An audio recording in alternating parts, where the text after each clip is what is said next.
మన అనుదిన దైనందిక జీవితంలో కూడా దేవుని యొక్క వాక్యము మనకెంతో సహాయపడుతుంది. నీ వాక్యము నా పాదములకు దీపమునో నా త్రోవకు వెలుగునై ఉన్నది. నీవు అడుగులు వేస్తున్నప్పుడు నీ అడుగు ఎక్కడ పడుతోంది, ఎక్కడ పడబోతోంది, నీ త్రోవ ఎలాగుంది అనేది నీకు తెలియజెప్తుందంట దేవుని యొక్క వాక్యం. నీ ఉద్దేశాలు, నీ ఆలోచనలు, నీ ప్రయత్నాలు ఏ దిశగా వెళ్తున్నాయి. హల్లెలూయా. ఒక ఊరికి నువ్వు నేను ఇద్దరం కలిసి వెళ్తున్నాం. మనం కలిసి వెళ్తున్నప్పుడు మనం వెళ్తున్న త్రోవ మనకు కనబడింది అనుకోండి, మనం ఏ ఊరికి వెళ్తున్నాము, ఎటు వెళ్తున్నామో మనకు తెలుస్తుంది. చీకట్లో పడ్డాం అనుకోండి, మనకు త్రోవ కనిపించట్లేదు. త్రోవ అయితే కనపడేది చాలా అనిపిస్తుంది, మనకు క్షణకాలకపు సంతృప్తి. కానీ అది ఎటు వెళ్తుందో మాత్రం మనకు తెలియదు. అది ఇంకా అడవిలోనికి తీసుకెళ్తుందా, లేకపోతే కొండంచు తీసుకెళ్ళి మనల్ని కింద పడేస్తుందా మనకు తెలియదు. ఎప్పుడైతే దేవుని యొక్క వాక్యము నీ త్రోవకు వెలుగుగా ఉంటుందో, నీ పాదములకు దీపంగా ఉంటుందో, నీ వేసే ప్రతి అడుగు, నీవు నడిచే ప్రతి త్రోవ నీకు స్పష్టంగా కనిపిస్తుంది. దేవుడు నియమించిన ఆశీర్వాదకరమైన త్రోవలో నువ్వు ఉన్నావా?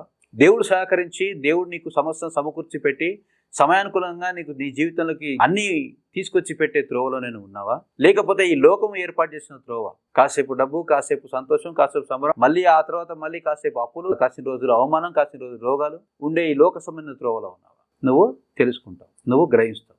నేను గ్రహించేలాగా, నువ్వు తెలుసుకునేలాగా నీకు సహాయపడేది దేవుని యొక్క వాక్యం. దేవుని వాక్యం యొక్క ఉద్దేశం, దాని యొక్క ప్రాముఖ్యత ఇది. గుడ్డెద్దు పోయి చేనులో పడ్డట్టు మనం వెళ్ళి ఏం పని చేస్తున్నాము, ఎందుకు చేస్తున్నాము మనం తెలియకుండా పోయి చేసుకుంటూ పోయామనుకోండి, వన్ ఫైన్ డే ఏమైపోతుంది జీవితము? మనం ఊహించని, మనం ఎదుర్కోవడానికి సిద్ధంగా లేని అవమానము, ఓటమి మనకు తీసుకొచ్చి పెట్టేస్తారు. అదే స్పష్టంగా తెలిసిన త్రోవ. అందున మనకంటే ప్రాముఖ్యము, మనకంటే అధికము, మనకంటే ఘనత, మహిమ విషయాలన్నింటిలో కూడా గొప్పవాడైన దేవుడు ఏర్పాటు చేసిన త్రోవలో కనుక మనం ఉన్నాం అనుకోండి, మనకి ఏమి ఎదురొస్తాయి? విజయము, ఆశీర్వాదము, దీవెన మనకి ఎదురొస్తాయి.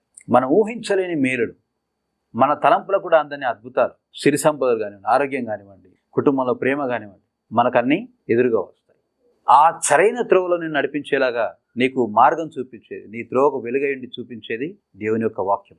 కనుక దీన్ని ధ్యానిస్తున్నప్పుడు నీకు తెలియకుండానే నువ్వు నీకు గొప్ప మేలు చేసుకుంటున్న వ్యక్తివి అయినావు. అలాగే దీన్ని విస్మరించినప్పుడు నీకు తెలియకుండానే నువ్వు ఒక భయంకరమైన కీడును, ఒక భయంకరమైన చీకటిని తెచ్చిపెట్టుకుంటున్న వ్యక్తివి అయినావు. ఎందుకు? వెలుగులేని త్రోవ ఏంటి? చీకటే కదా అది. కానీ నువ్వు దీన్ని ధ్యానించినప్పుడు మాత్రం నీకు నువ్వు ఏం చేసుకుంటున్నావు? వెలుగును తెచ్చుకుంటున్నావు. ఆ వెలుగులో ఉండి నీకు మేలును తెచ్చిపెట్టుకుంటున్నావు.